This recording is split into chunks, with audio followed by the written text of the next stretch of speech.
So we're starting right after Lily was forced to kneel on the grits by T-Ray. The next morning I woke up late. The moment my feet touched the floor, I checked under my mattress where I'd tucked my mother's things.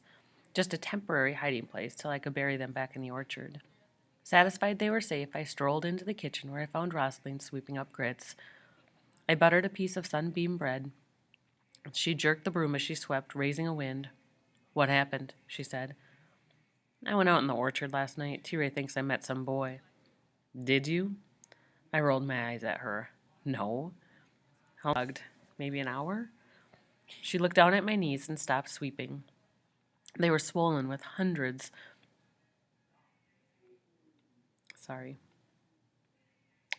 of red welts, pinprick bruises that would grow into a blue stubble across my skin.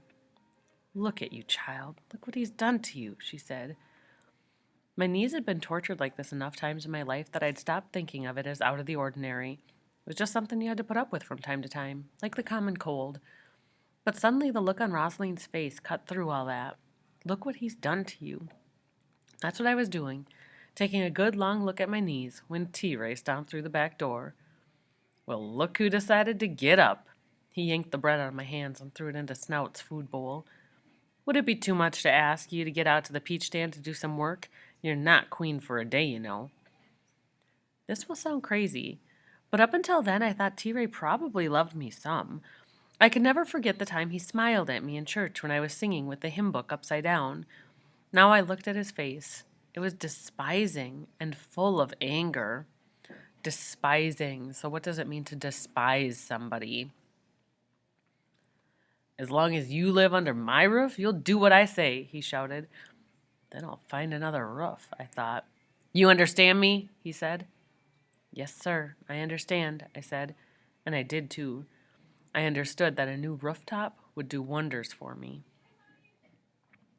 Late that afternoon, I caught 2 more bees. Lying on my stomach across the bed, I watched how they orbited in space in the jar, around and around like they'd missed the exit. Rosalind poked her head in the door. "You all right?" "Yeah, I'm fine." "I'm leaving now. You tell your daddy I'm going into town tomorrow instead of coming here." "You're going to town? Take me," I said. "How do you want to go?" "Please, Rosalind." "You're going to have to walk the whole way." "I don't care." "Ain't nothing much going to be open but firecracker stands and the grocery store." "I don't care. I just want to get out of the house some on my birthday." Rosalind stared at me, sagged low on her big ankles. "All right, but you ask your daddy. I'll be by here first thing in the morning." She was out the door. I called after her. "How come you're going to town?" She stayed with her back to me a moment, unmoving. When she turned, her face looked soft and changed, like a different Rosalind. Her hand dipped into her pocket, where her fingers crawled around for something.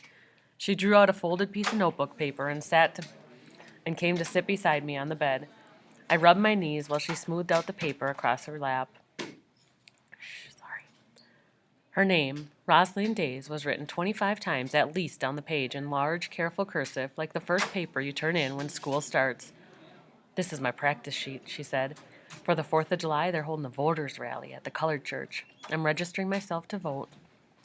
An uneasy feeling settled in my stomach. Last night, the television had said a man in Mississippi was killed for registering to vote.